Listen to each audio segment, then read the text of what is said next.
ಕಾಂಗ್ರೆಸ್ ಕುರ್ಚಿ ಕದನಕ್ಕೆ ಬಿಜೆಪಿ ಲೇವಡಿ ಮಾಡಿದೆ. ಸಿಎಂ ಸ್ಥಾನಕ್ಕಾಗಿ ಡಿಕೆ ಶಿವಕುಮಾರ್ ತಿರುಕನ ಕನಸನ್ನ ಕಾಣ್ತಾ ಇದ್ದಾರೆ. ಮಾಜಿ ಸಚಿವ ಆರ್ ಅಶೋಕ್ ಅವರು ಲೇವಡಿಯನ್ನ ಮಾಡಿದ್ದಾರೆ. ಡಿಕೆ ಶಿವಕುಮಾರ್ ಅವರ ವಿಚಾರಕ್ಕೆ ಸಂಬಂಧಪಟ್ಟಂತೆ ಸಿಎಂ ಸ್ಥಾನದ ಒಪ್ಪಂದದ ಬಗ್ಗೆ ಹೈಕಮಾಂಡ್ ಹೇಳಿ.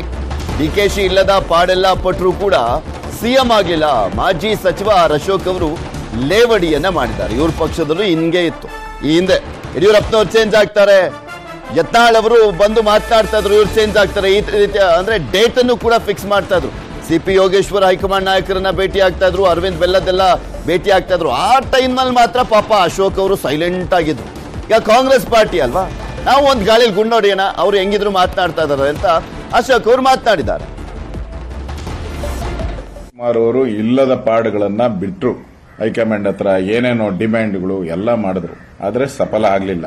ನನ್ಗನ್ಸುತ್ತೆ ಡಿ ಕೆ ಶಿವಕುಮಾರ್ ಅವರು ತಿರುಕನ್ ಕನಸನ್ನ ಕಾಣ್ತಾ ಇದ್ದಾರೆ. 100% ಸಿದ್ದರಾಮಯ್ಯನವರು ಚಾಣಕ್ಯ ರಾಜಕಾರಣಿ. ಡಿ ಕೆ ಶಿವಕುಮಾರ್ ಹೇಳ್ತಾ ಇದ್ರು, ನಾನು ಚದುರಂಗ ಆಡ್ತೀನಿ. ಚದುರಂಗದ ಮೇಲೆ ಇನ್ನೊಂದು ಆಟ ಆಡ್ತಾರೆ ಅವರು. ಸಿದ್ದರಾಮಯ್ಯ ಅಷ್ಟು ಪಳಗಿದಾರೆ ಅವರು. ಅಂತ ದೇವೇಗೌಡನೇ ಅವರೇ, ಅಯ್ಯೋ ದೇವೇಗೌಡರು ಅಂದ್ರೆ ಭಯ ಬೀಳ್ತಾರೆ ಎಲ್ಲರೂ ಚುನಾವಣೆ ಪಟ್ಟುಗಳಲ್ಲಿ, ಕುಸ್ತಿ ಪಟ್ಟುಗಳಲ್ಲಿ. ಅಂತ ದೇವೇಗೌಡರನ್ನೇ ಮಣಿಸ್ತವ್ರು, ಅಂತ ಕುಮಾರಸ್ವಾಮಿನೇ ಮಣಿಸ್ತವ್ರು. ಡಿ ಕೆ ಶಿವಕುಮಾರ್ ಯಾವ ಲೆಕ್ಕ? ನಾನು ಕಾಂಗ್ರೆಸ್ಸಿನ ಮುಖ್ಯಮಂತ್ರಿಗಳಾದಂತ ಸಿದ್ದರಾಮಯ್ಯನವರಿಗೆ ಓಪನ್ ಚಾಲೆಂಜ್ ಅನ್ನ ಕೊಡ್ತಾ ಇದ್ದೀನಿ. ದಯವಿಟ್ಟು ನೀವೇ ಆ ತರದೇನ ಇದ್ರೆ ಓಪನ್ ಆಗಿ ಹೇಳ್ಬಿಡಿ, ನಾನಿರೋದು 2 ವರ್ಷ, 2 ವರ್ಷಕ್ಕೆ ನಾನು ಸಹಕಾರ ಮಾಡಿ 2 ವರ್ಷ ಆದ್ಮೇಲೆ ನಾನು ಇರಲ್ಲ ಹೇಳಿ ನೋಡೋಣ. ಅವರು ಬಿಟ್ಕೊಡ್ತೀನಿ ಅನ್ನೋದಾದ್ರೆ ಹೇಳಿ ಈಗಲೇ.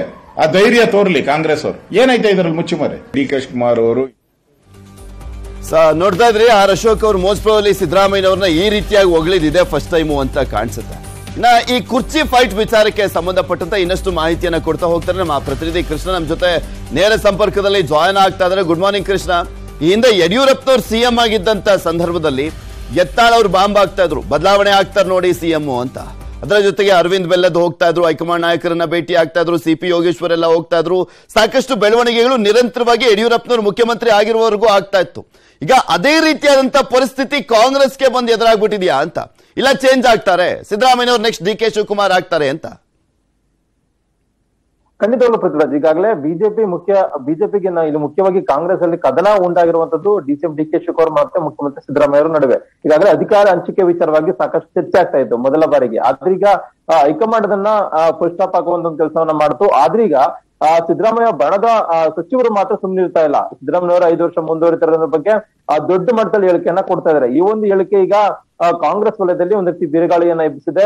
ಒಂದ್ ಕಡೆಗೆ ಡಿ ಕೆ ಶಿವಕುಮಾರ್ ಆಪ್ತ ಬಣದ ಶಾಸಕರು ಕೂಡ ಸಿದ್ದರಾಮಯ್ಯ ಬೇಡ, ಮುಖ್ಯಮಂತ್ರಿಯಾಗಿ ಡಿ ಕೆ ಶಿವಕುಮಾರ್ ಅವರು ಆಗ್ಬೇಕು ಅನ್ನೋದ್ರ ಬಗ್ಗೆ ಆಗ್ರಹವನ್ನ ಮಾಡ್ತಿದ್ದಾರೆ. ಹೀಗಾಗಿ ಎರಡೂ ಬಣದ ಶಾಸಕರು ಮತ್ತೆ ಸಚಿವರ ಈ ಒಂದು ಹೇಳಿಕೆಯಿಂದಾಗಿ ಕಾಂಗ್ರೆಸ್ ವಲಯದಲ್ಲಿ ಒಂದು ರೀತಿ ಮತ್ತೆ ಗೊಂದಲಗೂಡಾಗಿರುವಂತದ್ದು. ಇಷ್ಟೆಲ್ಲ ಗೊಂದಲ ಆದ್ರೂ ಕೂಡ ಮುಖ್ಯಮಂತ್ರಿ ಸಿದ್ದರಾಮಯ್ಯ ಎಲ್ಲೂ ಕೂಡ ಈ ಒಂದು ವಿಚಾರವಾಗಿ ಎಲ್ಲೂ ಕೂಡ ಮಾತಾಡ್ತಾ ಇಲ್ಲ. ಜೊತೆಗೆ ಆಪ್ತ ಸಚಿವರು ಕೂಡ ಇಷ್ಟರ ಮಟ್ಟಿಗೆ ದೊಡ್ಡ ಮಟ್ಟದಲ್ಲಿ ಬ್ಯಾಟಿಂಗ್ ಅನ್ನ ಮಾಡ್ತಾ ಇದ್ರು ಕೂಡ ಸಿದ್ದರಾಮಯ್ಯ ಅವರು ಮಾತ್ರ ಅವ್ರನ್ನೇ ನೀವು ಹೋಗಿ ಕೇಳಿ ಅನ್ನೋದ್ರ ಬಗ್ಗೆ ಸಿದ್ದರಾಮಯ್ಯ ಒಂದು ರೀತಿ ಪ್ರಶ್ನೆಯನ್ನ ಮಾಡ್ತಿದ್ದಾರೆ. ಈ ಮುಖಾಂತರವಾಗಿ ಸಿದ್ದರಾಮಯ್ಯವರು ಕೂಡ ಎಲ್ಲೂ ಕೂಡ ನಾನು 2.5 ವರ್ಷನ ಆಗ್ಲಿ ಅಥವಾ 5 ವರ್ಷ ಮುಖ್ಯಮಂತ್ರಿ ಆಗ್ತೀನಿ ಅನ್ನೋದ್ರ ಬಗ್ಗೆ ಮುಖ್ಯಮಂತ್ರಿಗಳು ಸಿದ್ದರಾಮಯ್ಯ ಎಲ್ಲೂ ಕೂಡ ಹೇಳಿಕೆಯನ್ನ ಕೊಡ್ತಾ ಇಲ್ಲ. ಬಹುಶಃ ಸಿದ್ದರಾಮಯ್ಯ ಇವ ಒಂದು ನಡವಳಿಕೆಯನ್ನ ನೋಡ್ತಾ ಇದೆ, ಗಮನಿಸ್ತಾ ಹೋದಾದ್ರೆ ಸಿದ್ದರಾಮಯ್ಯ 5 ವರ್ಷ ಮುಖ್ಯಮಂತ್ರಿ ಆಗಿ ಮುಂದುವರಿದಕ್ಕೆ ಮನಸ್ಸನ್ನ ಮಾಡಿದ್ದಾರೆ. ಹಾಗಾಗಿನೇ ಸಿದ್ದರಾಮಯ್ಯ ಎಲ್ಲೂ ಕೂಡ ಹೇಳಿಕೆಯನ್ನ ಕೊಡ್ತಾ ಇಲ್ಲ.